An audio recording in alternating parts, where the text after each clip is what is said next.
You've seen them. The ones who don't perform, don't chase, don't announce themselves with noise or spectacle, yet somehow everyone notices, not because they demand it, but because something in their presence commands it naturally, effortlessly, like gravity pulling you close without force. What is that quality? That quiet magnetism that makes strangers lean in, makes conversations deepen, makes people remember them long after they've left the room. It isn't charm, it isn't looks, it isn't the rehearsed wit or carefully curated confidence you see plastered across social feeds. It's something older, something the ancient Stoics understood deeply. True attraction flows from internal mastery, not external performance.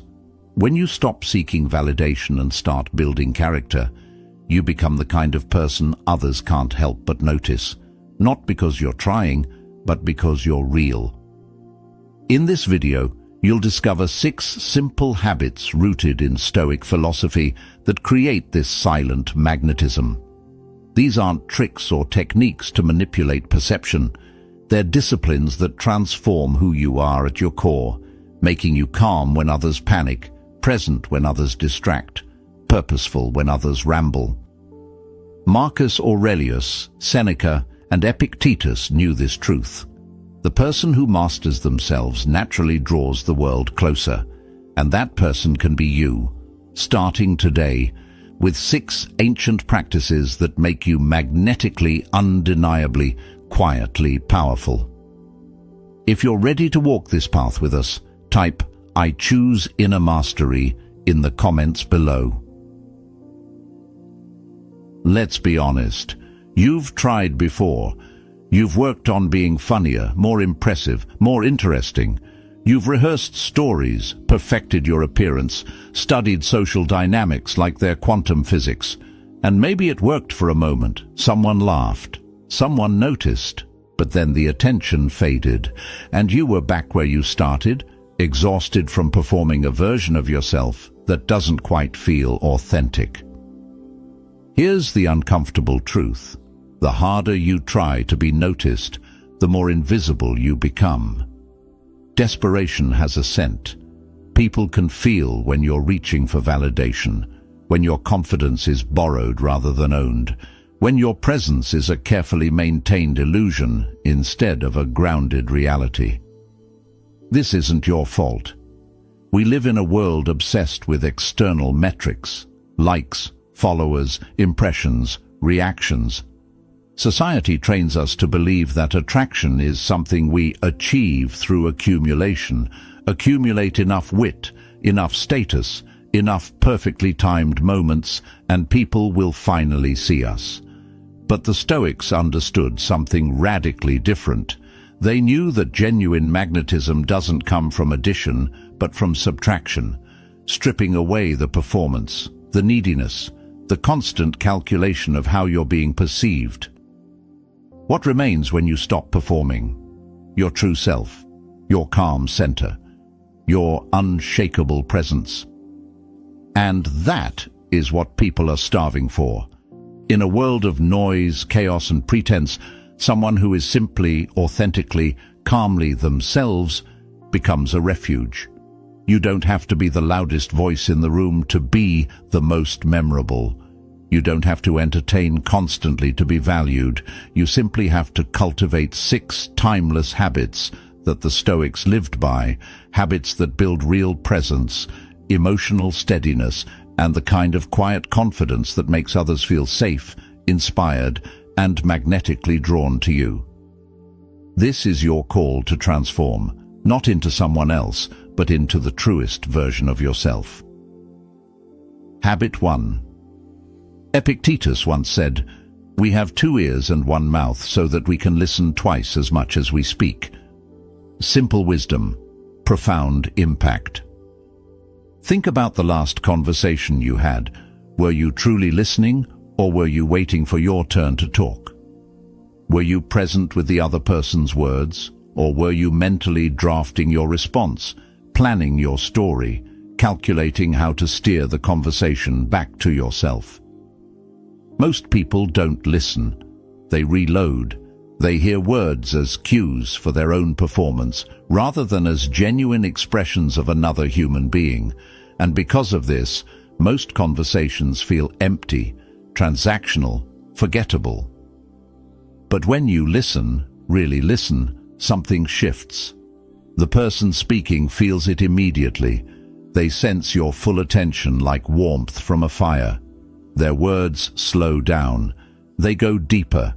They share things they didn't plan to share because your presence creates safety, and safety creates trust, and trust creates connection that most people spend their entire lives searching for. This is the first habit of quiet magnetism, listening deeply. Not as a technique, but as a discipline of presence. When someone speaks, you put down your phone. You stop the mental commentary. You look them in the eyes and give them the rarest gift in modern life, your undivided attention. The Stoics practiced this relentlessly. They understood that true wisdom comes not from speaking, but from absorbing, from observing, from being fully present to the world and the people in it. Marcus Aurelius wrote constantly about the importance of focusing on what is, rather than what we wish were true. Listening is how you practice that focus in real time. And here's the paradox. When you stop trying to impress people with your words and instead give them the space to be heard, they become impressed with you. Because you've done something almost no one else does, you've made them feel seen, valued, important. You've given them your rarest resource, your attention, without expecting anything in return. People don't remember what you said. They remember how you made them feel, and the person who listens deeply makes others feel like they matter. That is magnetic. That is attractive.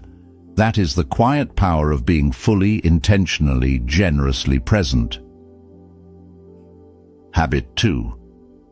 Marcus Aurelius faced betrayal, war, plague, and the weight of an empire crumbling around him. Yet his writings reveal a man of profound calm, a leader who remained steady when everything else shook. His secret? You have power over your mind, not outside events. Realize this, and you will find strength. Inner calm isn't the absence of chaos. It's the refusal to let chaos dictate your emotional state. Watch how people react when things go wrong.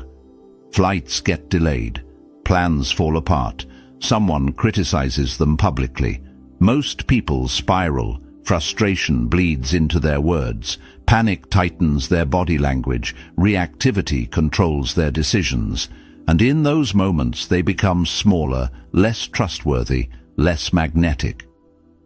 But the person who stays calm, the one who absorbs the blow without collapsing, who responds thoughtfully instead of reacting impulsively, that person commands the room, not through dominance but through steadiness. People instinctively look to the calmest person in crisis because calm signals strength, wisdom, emotional maturity, the very qualities that make someone feel safe to be around. This is the second habit, maintaining inner calm. The Stoics called it apatheia, not apathy, but freedom from being controlled by destructive emotions. It's the discipline of pausing before responding, of choosing your emotional state rather than letting circumstances choose it for you. You practice this in small moments. Traffic doesn't go your way. You breathe instead of cursing. Someone interrupts you. You let them finish instead of fighting for airtime. A project fails. You assess what you can learn instead of spiraling into self-criticism. Each time you choose calm over reaction, you strengthen your inner citadel. You prove to yourself that you are not a victim of external events, that your peace is yours to keep regardless of what happens around you. And others feel this. When you walk into a room carrying that stillness, people relax. They sense that you won't add to the chaos, that you're solid ground in a world of shifting sand. Your calm becomes contagious, and suddenly people want to be near you, not because you're entertaining, but because you're stable. And in an unstable world, stability is the rarest, most attractive quality you can offer. Habit 3. Seneca warned against the dangers of excessive speech. We are more often frightened than hurt, and we suffer more in imagination than in reality. He understood that most words are noise, filler designed to ease our discomfort with silence, to prove we exist, to maintain the performance of being interesting.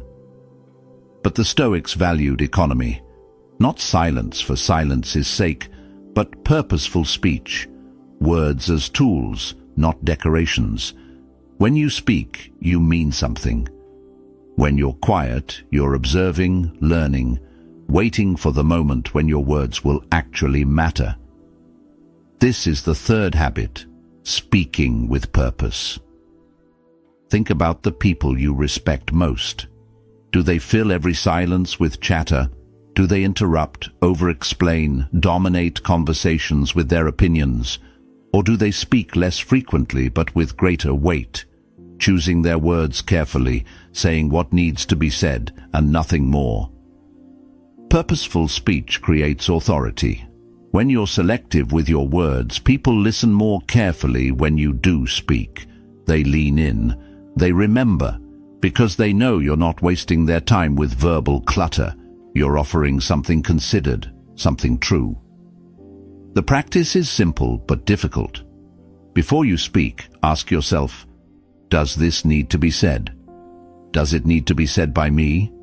Does it need to be said right now? If the answer to any of those questions is no, stay quiet.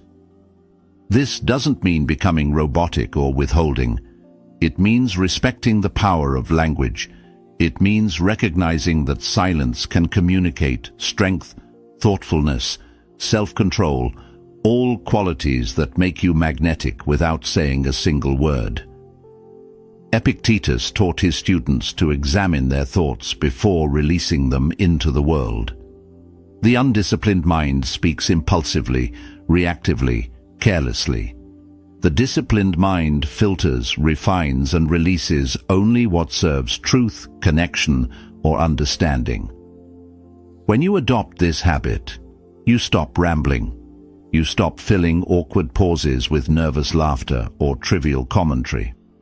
You become comfortable with silence, and that comfort signals confidence.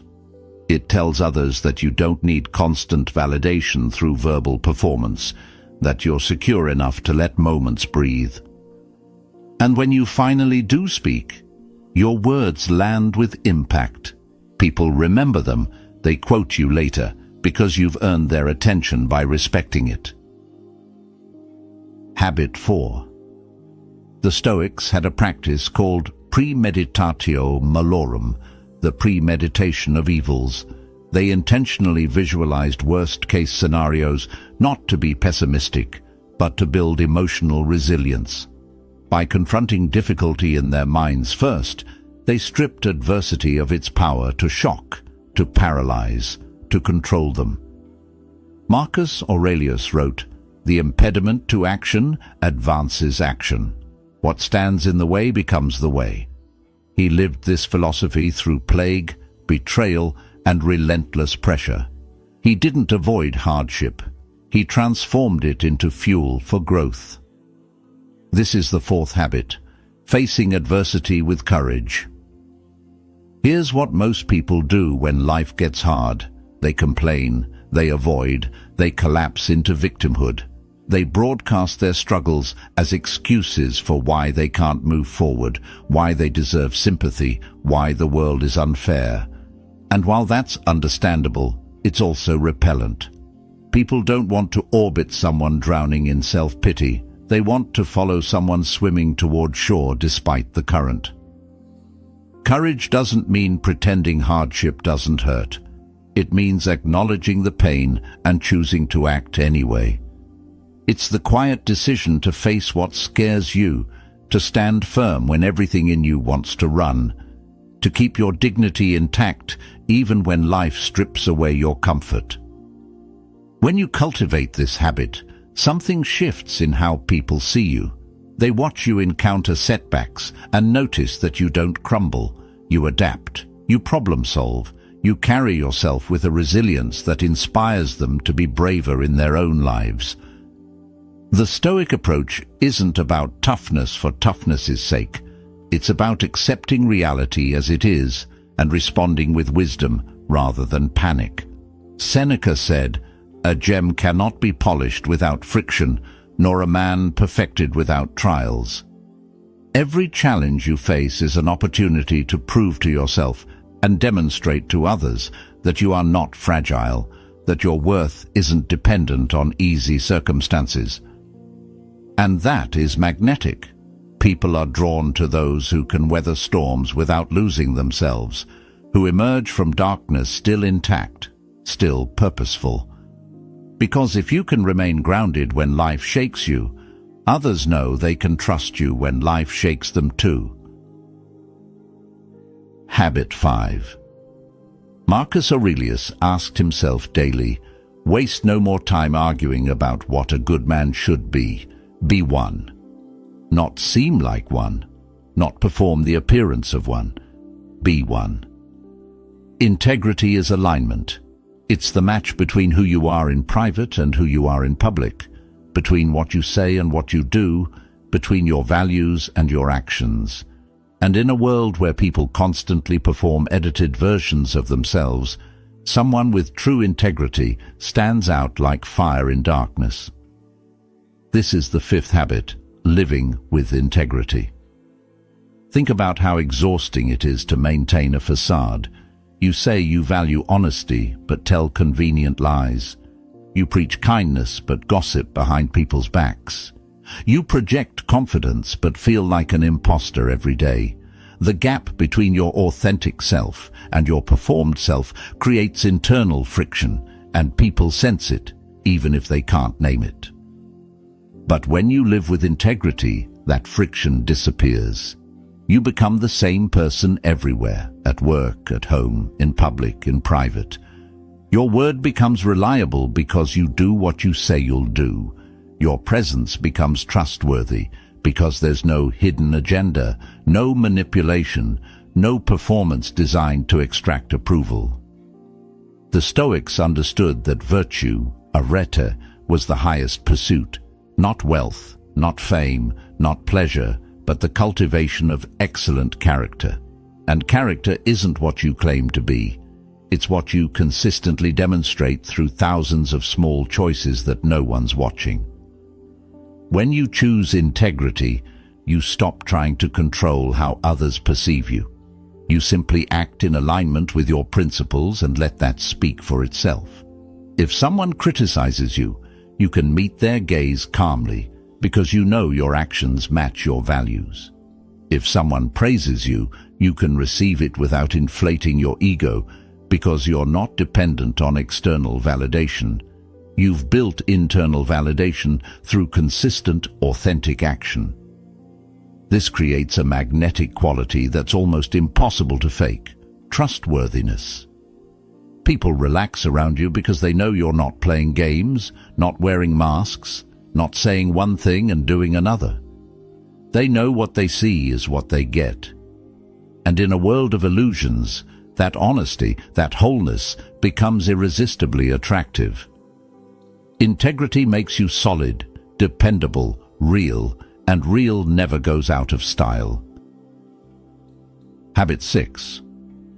Epictetus taught, first say to yourself what you would be, and then do what you have to do. Notice he didn't say, be perfect immediately. He said, become. The Stoic path is one of continuous evolution, not static achievement. This is the 6th and final habit, focusing on growth over perfection. Perfection is a trap. It's the voice that says you're not ready, not good enough, not polished enough to show up authentically. It's the standard that keeps you hiding, waiting for the mythical day when you'll finally be worthy of being seen. But that day never comes because perfection doesn't exist. It's an illusion designed to keep you small, safe, and stuck. Growth, on the other hand, is real. It's messy, it's vulnerable. It's the willingness to be imperfect in public, to try things you're not good at yet, to admit when you're wrong and adjust course. And paradoxically, that vulnerability, that honest acknowledgement that you're a work in progress, is deeply attractive. People don't connect with perfection. Perfection creates distance, intimidation, the sense that you're untouchable and therefore unreachable. But growth? Growth is relatable. It's human. It's the shared experience of stumbling, learning, improving, and stumbling again. The Stoics practice daily reflection, examining their actions, identifying where they fell short, and recommitting to their principles the next day. Marcus Aurelius filled his journals with reminders to himself, not because he had mastered virtue, but because he was practicing it daily, imperfectly, humbly. When you adopt this mindset, you stop pretending you have it all figured out. You stop performing flawless confidence and instead embody honest self-awareness. You share your struggles not as complaints, but as evidence of your commitment to becoming better. And people respect that. They admire the person who admits their weaknesses while actively working to strengthen them. This habit also frees you from the exhausting need to defend your ego. When someone offers feedback, you don't deflect or justify, you consider it. When you make a mistake, you don't spiral into shame. You extract the lesson and move forward. You become anti-fragile, growing stronger through difficulty rather than breaking under it. And that energy, the energy of someone constantly evolving, learning, refining, radiates hope. It tells others that growth is possible, that change is achievable, that they too can become more than they currently are. That is inspiration, and inspiration is magnetic. So here you are, 6 habits, 6 disciplines rooted in ancient Stoic wisdom. But separately, they're just practices. Together, they create a complete transformation, a shift from performing for approval to embodying authentic presence. When you listen deeply, you make others feel valued. When you maintain inner calm, you become the steady presence people seek in chaos. When you speak with purpose, your words carry weight that casual chatter never could. When you face adversity with courage, you inspire others to be braver. When you live with integrity, you build unshakable trust. And when you focus on growth over perfection, you radiate the hopeful energy of someone becoming more. These habits don't work in isolation. They reinforce each other, creating a compounding effect that transforms not just how others see you, but how you see yourself. You stop measuring your worth by external validation, because you've built internal validation through disciplined character cultivation. You stop chasing attention because your presence naturally commands it. You stop performing confidence because you've developed real confidence, the quiet kind that doesn't need to announce itself. This is the Stoic promise fulfilled. Master yourself and the world responds. Not because you've become someone else, but because you've become fully, authentically yourself, stripped of pretense, grounded in virtue, radiating the calm strength that comes from knowing who you are and what you stand for. You walk into rooms differently now. You carry yourself with a stillness that others notice but can't quite name. Conversations deepen around you. People seek your presence, your perspective, your calm. Not because you demand it, but because you've cultivated something rare and precious in a noisy, chaotic world. Genuine, unshakable, quietly magnetic presence. You already have everything you need. You don't need better looks, more charm, or a complete personality overhaul. You need 6 simple habits practiced daily with intention and discipline. Start today. Choose one habit. Maybe it's listening more deeply in your next conversation, or pausing before you react to frustration, or speaking only when your words add value. Practice it until it becomes natural. Then add another. Layer these disciplines slowly, patiently, the way the Stoics did, not chasing perfection, but pursuing progress. Marcus Aurelius didn't become a philosopher king overnight. Seneca struggled with his temper for years.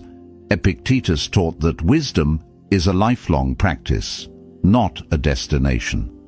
They were human, imperfect, constantly working on themselves. And yet their commitment to these principles made them legendary, not for what they accomplished externally, but for who they became internally. You can become that too, the person who doesn't need to chase attention because your calm, authentic presence naturally draws it. The person others remember long after you've left the room. The person who embodies quiet magnetism, not through tricks, but through character. The Stoics left you a roadmap. Now it's your turn to walk the path. Be the quiet power. Be the steady presence. Be undeniably, magnetically, authentically you. If you're ready to become the person who doesn't perform but simply is, drop a comment. Real over perfect. Then subscribe to the Stoic mode and hit the bell. We're only at the start of this transformation. Thank you for walking this path. Be authentic.